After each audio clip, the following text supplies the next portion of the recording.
Donald ట్రంప్కు Modi master stroke ఇవ్వబోతున్నారు. త్వరలోనే Modi Putin Jinping meeting కాబోతున్నారు. ఇక మోదీ పుతిన్ జిన్పింగ్ ఈ ముగ్గురు అగ్రనేతలు మీటింగ్తో ఒకసారిగా పరిస్థితులు మారబోతున్నాయి. త్వరలోనే మోదీ చైనా టూర్కు వెళ్ళబోతున్నారు. ఆగస్టు 31 సెప్టెంబర్ 1న జరిగే సదస్సులో పాల్గొనబోతున్నారు మోదీ. అదే సదస్సులో రష్యా అధ్యక్షుడు పుతిన్ కూడా పాల్గొంటున్నారు.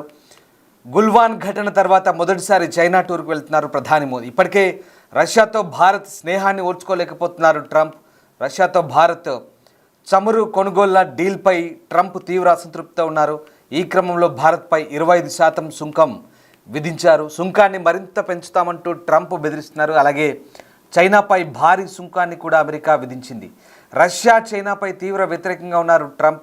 ఇలాంటి సమయంలో మోదీ చైనా టూర్పై ఆసక్తి రేగుతోంది. ట్రంప్ సుంకాలపై భారత్, రష్యా, చైనా ఎలాంటి చర్యలు తీసుకుంటుందోనని ఉత్కంఠ కొనసాగుతున్న వేళ భారత ప్రధాని చైనా పర్యటన ఇప్పుడు సర్వత్రా ఆసక్తి రేపబోతోంది. ప్రధాని మోదీ చైనా పర్యటనకు వెళ్ళబోతున్నారు. అమెరికా భారత్ను దూరం చేసుకుంటున్న సమయంలో ప్రధాని వ్యూహాత్మకంగా వ్యవహరిస్తున్నారని చెప్పాలి.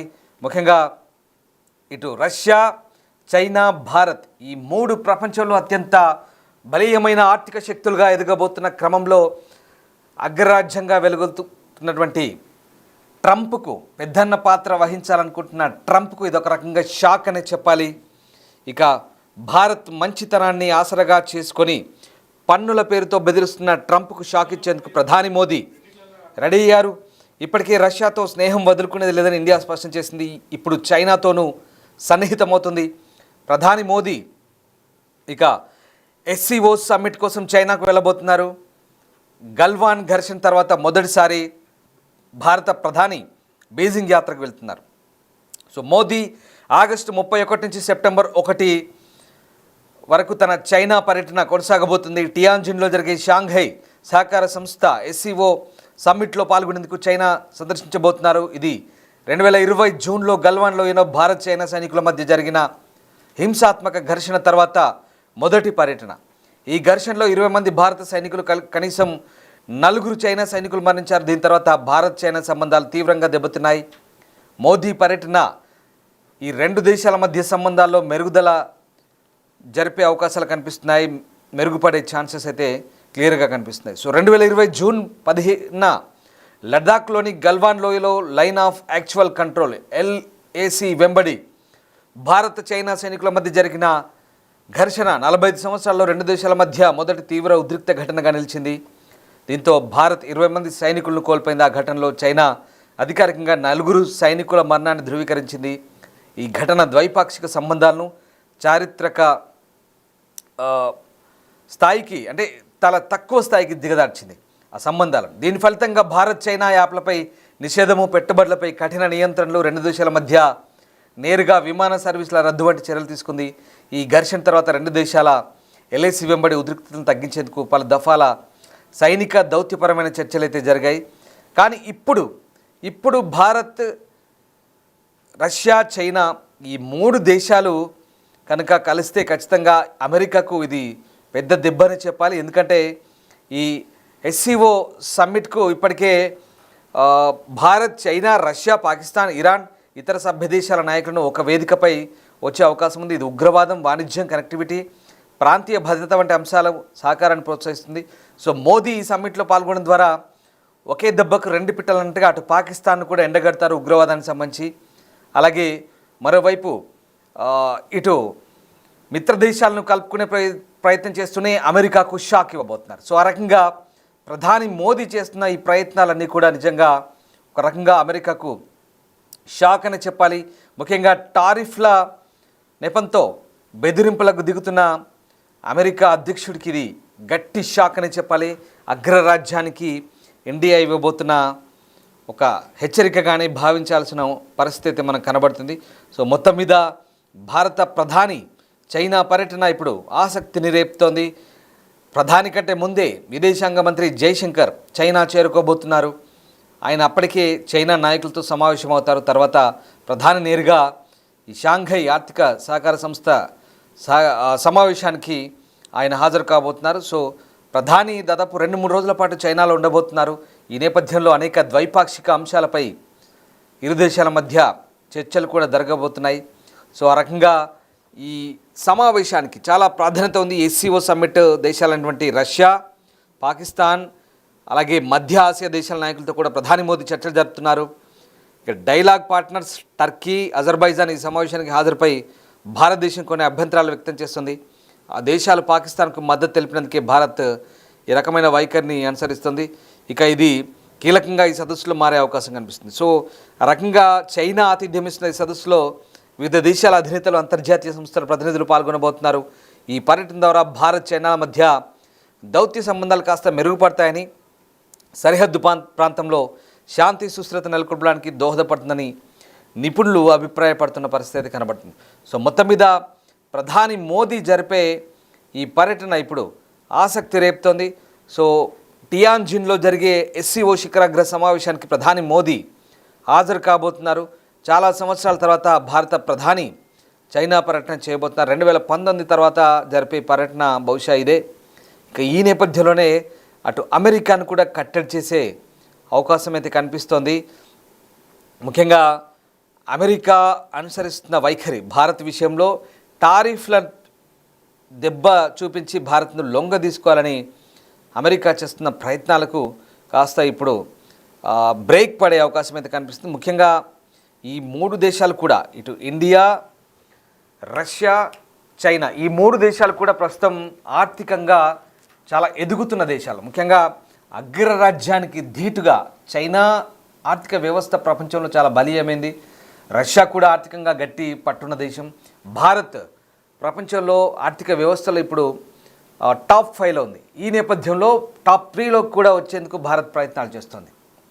ఈ రకంగా ఇప్పుడు భారత్ను బెదిరిస్తున్న అమెరికాకి వాణిజ్యపరంగా ఇది ఒక షాక్ అని చెప్పాలి. ఎందుకంటే ఇప్పటికే 25% సుంకాలు విధించారు. ట్రంప్ కూడా చెప్తున్నారు భారత్ ఎగుమతులు దిగుమతుల సుంకాలు తమపై ఎక్కువగా వేస్తోంది, బహుశా భారత్ ఒకటే ఇంత అత్యధికంగా సుంకాలు వసూలు చేసే దేశం అంటూ ట్రంప్ వాదిస్తున్న మొండి వాదనకు భారత్ కొట్టిపారుస్తుంది. ఎందుకంటే వరల్డ్ ట్రేడ్ ఆర్గనైజేషన్ నిబంధనల ప్రకారమే వాణిజ్యం చేస్తున్నాం అన్ని దేశాలతో, ఎక్కడ అడ్డగోలుగా మేము చేయట్లేదంటూ భారత్ చెప్తుంది. కానీ రష్యాతో వాణిజ్యాన్ని నిలుపుదల చేసుకోవాలంటూ అమెరికా అధ్యక్షుడు నేరుగా మాట్లాడుతున్నారు, చాలా పిచ్చితనంగా మాట్లాడుతున్నారు. డొనాల్డ్ ట్రంప్ చేసిన వ్యాఖ్యలు, ముఖ్యంగా భారత్ చాలా చౌకగా రష్యా దగ్గర ఇంధనం కొంటుంది, ఆ ఇంధనంతో వచ్చిన డబ్బులతోనే ఉక్రెయిన్తో రష్యా తలపడుతోంది, యుద్ధం చేస్తుంది. సో యుద్ధానికి పరోక్షంగా భారత్ సహకరిస్తుందంటూ మతిలేని మాటలు మాట్లాడుతున్నారు ట్రంప్.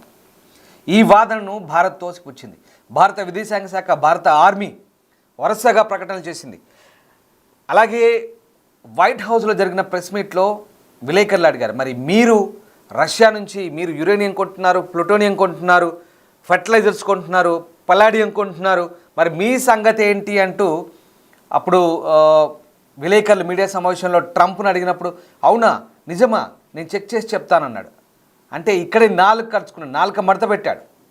సో ట్రంప్ ద్వంద్వ నీతి బయటపడింది ఇక్కడే. భారత్ విషయంలో ట్రంప్ అనుసరిస్తున్న వైఖరి వాణిజ్య అంశాల్లో చాలా క్లియర్గా మొదటి నుంచి కూడా భారత్ మాకు సరైన మిత్రదేశం కాదు వాణిజ్యంలో అంటున్నాడు. మిగతా విషయాల్లో కాదు, ఓన్లీ వ్యాపార పరంగా మాకు సరైన భాగస్వామి కాదు భారత్ అంటున్నాడు. కానీ మరి నువ్వు కూడా వ్యాపారం చేస్తున్నావు కదా పలానా అంశాల్లో అని చెప్పినప్పుడు, అవునా నేను చెక్ చేసి చెప్తానే అంటూ పరువు తీసుకున్నాడు ట్రంప్. ఒక రకంగా ఇజ్జత్ పోగొట్టుకున్నాడు. అప్పుడెప్పుడో భారత్ పాకిస్తాన్ మధ్య అసలు పెద్ద యుద్ధమే జరిగేది, అనుయుద్ధం జరిగేది, నేనే ఆపాను, టారిఫ్ల వార్తో భయపెట్టి నేను ఆపానన్నాడు. అప్పుడు హాస్యాస్పదంగా మారాయి ఆయన వ్యాఖ్యలు. ఇప్పటికీ మనం ఖండిస్తూనే ఉన్నాం, మన పార్లమెంట్తో సహా మనమంతా కూడా ముక్తకంఠంతో ఖండిస్తున్నాం. మళ్ళీ ఈ టారిఫ్ల భయాన్ని మళ్ళీ మన మీద ఆ బూచిని చూపిస్తూ ఆ బాంబులు వేస్తా అంటూ ఇప్పుడు మళ్ళీ ప్రెస్ మీట్ పెడతారంట. బహుశా వైట్ హౌస్లో ప్రెస్ మీట్ పెట్టి దీని గురించి, అంటే భారత్కి సంబంధించిన టారిఫ్ల విషయంలో పర్టికులర్గా ఇండియాకి సంబంధించిన టారిఫ్ల అంశానికి సంబంధించి ప్రెస్ మీట్లో మాట్లాడబోతున్నట్టు తెలుస్తుంది. మనం రష్యాతో వాణిజ్యాన్ని ఎందుకు ఆపుకుంటాం? రష్యా మనకు చిరకాల మిత్రదేశం. ఇప్పటివరకు భారత్ నమ్మదగిన మిత్రదేశం ఏదైనా ఉందంటే అది రష్యే. కేవలం ఇప్పుడే కాదు, దశాబ్దాల కాలంగా ఉన్నటువంటి సంబంధం అది. ఆ బాంధవ్యం, భారత్కు రష్యాకు వారసత్వ చారిత్రక సంబంధాలు ఉన్నాయి. సోవియట్ యూనియన్ కాలం నుంచి భారత పాలకులు, రష్యా పాలకులు చాలా మిత్రులుగా మెదులుతున్నారు. మనం నమ్మదగిన ఏకైక వ్యక్తి అంటే కేవలం రష్యా మాత్రమే. సో మాస్కో, న్యూఢిల్లీ మధ్య చాలా గట్టి సంబంధాలు ఉన్నాయి. కానీ మరి మాస్కో, వాషింగ్టన్ కూడా బిజినెస్ చేస్తుంది కదా అని అడిగినప్పుడు ట్రంప్ నాలుగు ఖర్చుకున్నాడు. కేవలం అమెరికానే కాదు, పశ్చిమ దేశాలన్నీ కూడా మాస్కోతో బిజినెస్ నడుపుతున్నాయి. కానీ మన విషయంలోనే ఎందుకు ఈ పట్టుదల ట్రంప్కు? ఈవెన్ చైనా కూడా మాస్కోతో బిజినెస్ చేస్తోంది, వాళ్ళ దగ్గర ఇంధనం కొంటుంది. అటు ఇరాన్ దగ్గర ఇంధనం కొంటుంది చైనా. మరి చైనా విషయంలో ఎందుకు ఆంక్షలు ఉండవు? చైనాను కూడా ఇలాగే 140% ఆంక్షలు అన్నాడు. కానీ ఈ రకంగా ట్రంప్ అంటే నయానో భయానో భారత్ను దారిలోకి తెచ్చుకోవాలని భయపెడుతున్నాడు. ఇప్పుడు ఇదే అంశాన్ని అక్కడి పాలకులు కూడా ఖండిస్తున్నారు. నిక్కీ హేలీ లాంటి రిపబ్లికన్ పార్టీ నాయకురాలు కూడా చెప్తుంది, బాబు భారత్ చాలా మంచి నమ్మదగినటువంటి నేస్తం, భారత్ లాంటి నమ్మకమైన ఒక భాగస్వామిని కోల్పోతే మనకు తర్వాత ఇబ్బందులు తప్పవంటూ నిక్కీ హేలీ లాంటి సొంత పార్టీ నేతలే ట్రంప్కు చురకలు అంటిస్తున్నారు. కానీ ట్రంప్ మాత్రం టెంపర్తనం చూపిస్తున్నాడు. ఆయన పొగరుబోత్తనం, ఆయన ఆ పిచ్చితనం, పిచ్చి మాటలు, పిచ్చి ప్రేలాపనలు, అసలు భారత్పై చాలా కఠినంగా మాట్లాడతాడు. అసలు భారత్ ఉక్రెయిన్ రష్యా యుద్ధానికి భారత్కి ఏంటి సంబంధం? వాస్తవానికి ఉక్రెయిన్ అనేది పాకిస్తాన్ దగ్గర ఆర్టిలరీ రైఫిల్స్తో సహా మందుగుండు సామగ్రి సహా కొనుక్కొచ్చుకొని అక్కడ వాళ్ళతో యుద్ధం చేస్తుంది. ఆ రకంగా మనం ఇంకా అలాంటి ఉక్రెయిన్తో మీరు అంటకాగుతున్నారు, మీరు సపోర్ట్ చేస్తున్నారు. మరి ఆ రకంగా భారత్ ఎక్కడ చాలా బ్యాలెన్స్డ్గా వెళ్తుంది. కానీ రష్యాతో వాణిజ్యం మనం తెంచుకోవడానికి ఎట్టి పరిస్థితుల్లో భారత్ ఒప్పుకోదు. అవసరమైతే అమెరికాను పక్కన పెడుతుంది. కానీ ట్రంప్ ఏదో తాటాకు చప్పులు చేస్తుంటే భారత్ భయపడే పరిస్థితి లేదు. మన ఎన్ఎస్ఏ పోయాడు, అజిత్ దోవల్ ఆల్రెడీ మాస్కోలో ఉన్నాడు, చర్చలు జరుపుతున్నాడు. ఆల్రెడీ జయశంకర్ వెళ్తున్నారు రష్యాకు కూడా. సో మొత్తం మీద ఈ పరిణామాలన్నీ కూడా ఇప్పుడు ఒకసారిగా అమెరికాను, ఇప్పుడు మళ్ళీ తాజాగా China. So China, Bharat, Russia ఈ 3 బలమైన ఆర్థిక శక్తులు కలిస్తే వాస్తవానికి చైనా మనకు ఎప్పటి నుంచో చేయి జాపుతున్నారు, దయచేసి మీరు మాతో కలవండి, ఇక మనం ఆసియా దేశాలు మనం కనుక కలిస్తే వాణిజ్యపరంగా ఒక ఆట ఆడిద్దాం అమెరికా అని చెప్తున్నారు. కానీ మనకు కొన్ని దౌత్యపరమైన అంశాల్లో, కొన్ని ఇతరత్ర ఇష్యూస్లో మనం చైనాతో కలవని పరిస్థితి కొన్ని సందర్భానుసారంగా. కానీ ఇప్పుడు ఒక సమ్మిట్, ఎస్సీఓ సమ్మిట్ అవుతుంది కాబట్టి, షాంఘై కోఆపరేటివ్ సంబంధించినటువంటి ఆర్గనైజేషన్ సమ్మిట్ అవుతుంది కాబట్టి ఇప్పుడు వెళ్ళాల్సిన పరిస్థితి, సభ్య దేశం కాబట్టి. ఇప్పుడు చైనా ఆతిథ్యం ఇస్తుంది కాబట్టి వెళ్తాం అంతర్జాతీయ వేదికల మీద మన అభిప్రాయాన్ని, మన విధానాలు చాలా గట్టిగా కుండబద్దలు కొట్టినట్టుగా చెప్తాం. మనం ఎవరికి శాశ్వత శత్రువులు కాదు, శాశ్వత మిత్రులు కాదు అనే వైఖరితో ఉంటాం, చాలా ట్రాన్స్పరెంట్గా ఉంటాం, ఎవరితో అంటకాగం. కేవలం రష్యాతో కూడా మనం చిరకాలంగా ఉన్నటువంటి మిత్రత్వం, రష్యా కానీ ఇజ్రాయెల్ కానీ. సో రష్యాతో మనం ఇప్పటికి కూడా రక్షణ శాఖ ఒప్పందాలు ఉన్నాయి, మనకు ఆయిల్ కొంటున్నాం, అక్కడి నుంచి క్రూడ్ ఆయిల్ కొంటున్నాం. ఇవన్నీ కూడా మనకు ఎప్పటి నుంచో ఉన్న సంబంధాలు. ఇవాళ ఏదో ట్రంప్ వచ్చి బెదిరిస్తే అతని తాటాకు చప్పులకు భయపడి రెండోసారి ట్రంప్ ప్రెసిడెంట్ అయిన తర్వాత ఇలాంటి వైఖరి కేవలం భారత్నే కాదు, ఈవెన్ పశ్చిమ దేశాలు కూడా, లాటిన్ అమెరికన్ దేశాలకు కూడా అడ్డగోలుగా టారిఫ్లు వేస్తున్నాడు. అసలు ఈ టారిఫ్ల వారు స్టార్ట్ చేసి ప్రపంచ వాణిజ్యాన్ని తన గుప్పిట్లోకి తెచ్చుకొని గడగడలాడిద్దామని చూస్తున్నాడు ఈ ట్రంప్. కానీ ఎక్కడ ఆయన పప్పులు ఉడకట్లేదు. ఇప్పటికైతే బ్రెజిల్ చెప్తుంది, ఏం పీక్కుంటావో పీక్కో అంటుంది బ్రెజిల్ కూడా డైరెక్ట్గా. సో చాలా దేశాలు, బ్రిటన్తో సహా చాలా దేశాలు వ్యతిరేకిస్తున్నాయి ట్రంప్ను అడ్డగోలుగా. అంటే ఆయన అందరినీ నయానో భయానో దారిలోకి తెచ్చుకుందాం అనుకున్నాడు. కానీ ఇప్పుడు గట్టి షాక్ తగలబోతుంది. భారత్ మొదటి నుంచి కూడా, నిన్న మొన్న భారత పార్లమెంట్, భారత ఆర్మీ కూడా ఒకటి చెప్పింది, నువ్వు మమ్మల్ని అంటున్నావు కదా, నువ్వు ఈస్ట్ పాకిస్తాన్తో యుద్ధం జరిగినప్పుడు, ఈస్ట్ పాకిస్తాన్ యుద్ధం జరిగినప్పుడు, అంటే బంగ్లాదేశ్తో పాకిస్తాన్ యుద్ధం జరిగినప్పుడు మీరు ఆయుధాలు పాకిస్తాన్కు సరఫరా చేశారు. ఆ ఆయుధాలతోనే కదా పాకిస్తాన్ బంగ్లాదేశ్తో అప్పుడు తలపడింది. అప్పుడు బంగ్లాదేశ్కు మన ఇందిరాగాంధీ ప్రభుత్వం మద్దతు తెలిపింది. మరి మీరెందుకు అప్పుడు సహాయం చేశారు పాకిస్తాన్కి? సో ఇలా చాలా ఉన్నాయి అంశాలు. ఈ రకరకాల వాదనలు మనం కూడా తెరపైకి తీసుకొస్తున్నాం. కానీ ట్రంప్ నాలుగు ఖర్చుకొని అవునా నేను చెక్ చేస్తాను అంటే ఆయన మదిలో ఏదున్నా, ఆయన అహంకారపూరిత వైఖరులు, ఆయన మాటలన్నీ కూడా ఆయన ఈగో దెబ్బతింటున్నాయి. ఈ నేపథ్యంలో భారత్ చాలా స్పష్టంగా ఉంది. భారత పార్లమెంట్తో సహా భారత విదేశాంగ శాఖ అధికారులు, భారత